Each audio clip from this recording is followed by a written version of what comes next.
Why are UK workers paid less than Europeans? Every time you check your payslip or fill up your trolley at the supermarket, you might get the same nagging feeling. Why does it feel like I'm working harder and getting less in return? Well, you're not imagining it. Compared to similar European nations, UK workers are, in many cases, being left behind. Not just in perception, but in actual pay. And this matters, not just to your bank balance, but to the future of the country's economy, and to the very structure of society. In today's video, we're diving into the hard facts about why workers in the UK are earning less than their counterparts in France, Germany, and other major European economies. We'll explore wage stagnation, productivity, inequality, investment, political instability, and how government decisions have shaped this crisis. Let's start with the numbers. According to the Resolution Foundation, middle-income earners in the UK are about 20% poorer than their counterparts in Germany and roughly 9% poorer than their equivalents in France. For many, that could mean missing out on thousands of pounds every year, the difference between saving for a home and renting forever, or between financial security and living paycheck to paycheck. And for lower-income households, the gap is even more staggering. UK low-income earners are around 27% worse off than low-income households in both Germany and France. That translates to over £4,000 less per year in real purchasing power. In a cost of living crisis, those numbers are not just statistics. They mean going without heating in the winter, skipping meals, or falling into debt. This isn't just about perception, it's measurable. The Office for National Statistics shows that real wage growth in the UK has essentially flatlined since 2010. In fact, between 1970 and 2007, real wages rose by over 30% per decade. But since the financial crash, and especially after 2010, that growth has collapsed. A decade of austerity, Brexit uncertainty, and sluggish economic performance has left British workers feeling the pinch. And it's not just temporary. These are long-term structural problems. The UK is one of the few advanced economies where wages today are barely higher than they were in 2008, once you adjust for inflation. According to OECD data, countries like France and Germany have continued to see modest but consistent wage growth, while UK pay packets have largely frozen. This flatlining of wages is partly why so many people feel they're working harder but getting nowhere. Household expenses are rising, energy bills, childcare, rent, but earnings aren't keeping up. So what happened? The answer lies in two interconnected problems: low productivity and low investment. Let's break that down. Productivity. Doing more, earning less. Productivity, which measures output per hour worked, is a key driver of wages. And here's the problem. The UK's productivity levels have been trailing behind other G7 countries for years. The International Monetary Fund and Bank of England have both raised concerns about the UK's so-called productivity puzzle. Despite longer working hours than many of our European neighbours, British workers produce less per hour. In fact, UK productivity is 15% lower than in Germany and 18% below the US, according to the ONS. This matters because when workers are less productive, companies generate less profit, and that often translates into lower wages. If a company can't get as much value from its workforce as its competitors abroad, it has fewer resources to share.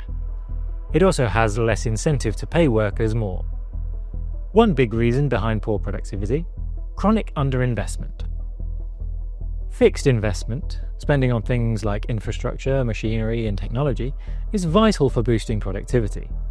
But here again, the UK lags. According to World Bank data, the UK consistently invests less in fixed capital than most of its peers. In 2022, business investment in the UK was around 19% of GDP, one of the lowest in the G7. Countries like France and Germany consistently rank higher, and that gives their workers a productivity advantage. One key factor behind this low investment is political instability. The Brexit vote in 2016 triggered years of uncertainty, making it difficult for businesses to plan long term. On top of that, the Conservative government went through 5 prime ministers in just 8 years, from David Cameron in 2015 to Rishi Sunak in 2022.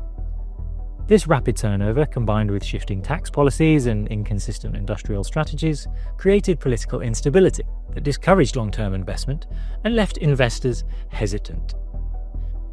Think about it. Would you invest millions into expanding a factory, training a workforce, or launching new technology if you didn't know what trade rules, tax rates, or even who the Prime Minister might be in a year's time? Hard work isn't the issue. The system is. It's important to be clear. Low productivity does not mean UK workers are lazy. Far from it. UK workers often put in long hours and work under increasingly difficult conditions, especially in sectors like healthcare, retail, logistics, and education. In fact, part of the issue is that UK employees tend to work longer hours than many of their European counterparts, yet still see less output per hour. This contrast isn't a reflection of effort, but of efficiency, and efficiency is shaped by the system surrounding the worker. The real problem is structural, not individual. Productivity is about how effectively an economy converts time and effort into economic output. And that's driven by factors like access to modern tools and technology, outdated software, aging equipment, or poor digital infrastructure slows everything down. Efficient infrastructure, poor transport networks, and regional inequalities make commuting harder and delivery times longer. Training and education. When workers aren't equipped with the latest skills, they can't operate at peak potential. Companies that underinvest in R&D and process improvements can't compete at the frontier. In short, when a system fails to provide workers with the tools, training, and support they need, even the hardest working employees can't deliver world-class results. So while these statistics might sound critical, they should never be taken as an insult to workers. Instead, they're a wake-up call to fix the environment those workers are placed in. Another major issue in the UK's high level of income inequality, the Gini coefficient, a common measure of inequality, places the UK above most Western European countries. According to Eurostat and the OECD, the UK's inequality levels are significantly higher than those in France, Germany, the Netherlands, and Scandinavia. This means that while average wages might look okay on the surface, the reality is far more skewed. The top 10% of earners have seen significant wage growth, while the bottom half, especially the lowest earners, have seen stagnation or even decline in real terms. As a result, there's a growing sense of economic unfairness. It's not just that people are earning less, it's that they're watching wealth and opportunity concentrate in the hands of a few. This inequality creates a feedback loop where those with assets and influence shape the system in ways that protect their wealth, while average workers are left behind. Here's another twist. In the UK, wealth is increasingly tied to what you own, not what you earn. According to the ONS, total household wealth has surged from about 3 times GDP in the 1980s to over 7 times GDP today. But the benefits of that growth have disproportionately gone to asset owners, not workers. So while wages have stalled, house prices, rents, and investment returns have exploded. This has tilted the economy away from rewarding labour and toward rewarding capital. If you're a landlord or inherited property, great. If you're a renter working full-time, not so much. This shift means 2 people doing the same job in different cities or different generations might have wildly different financial outcomes. Not because of their work ethic or skill, but because of when they bought a house or whether they had family wealth to support them. Brexit is not the sole cause, but it's definitely a major player in the UK's wage woes. A 2023 report by the Centre for European Reform estimated that Brexit had reduced the UK's GDP by around 5% compared to a scenario where we remained in the EU. Lower GDP growth means less money circulating, and that puts downward pressure on wages. Brexit also led to a drop in immigration from the EU, particularly in high productivity sectors.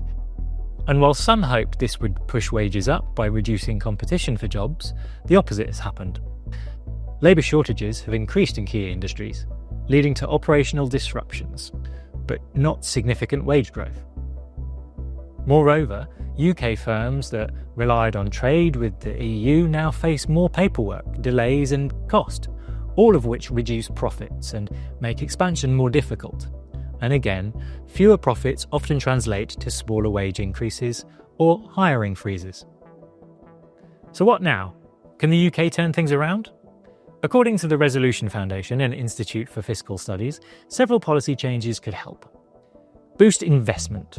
The government must create a stable environment to encourage both public and private sector investment in infrastructure, education, and innovation. Long-term tax incentives and clear industrial strategies are key. Upskill the workforce. Countries like Germany have strong vocational education systems. The UK must invest in training, apprenticeships, and lifelong learning to raise skill levels and productivity across all regions. The UK has one of the largest regional wage disparities in Europe. Levelling up cannot be a slogan. It must involve serious, sustained investment in transport, broadband, housing, and education across all parts of the country. The UK needs a clear, consistent economic vision that transcends party lines. Flip-flopping on industrial and fiscal policy deters investment and creates a culture of short-termism. Here's the bottom line. UK workers aren't being paid less because they're lazy or because they're less capable. They're being paid less because of systematic issues, low productivity, poor investment, widening inequality, and years of political mismanagement.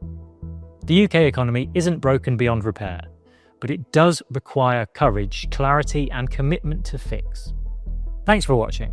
If you found this helpful, please like, subscribe, and share. Let us know in the comments what you think the biggest issue is and what you'd do to fix it.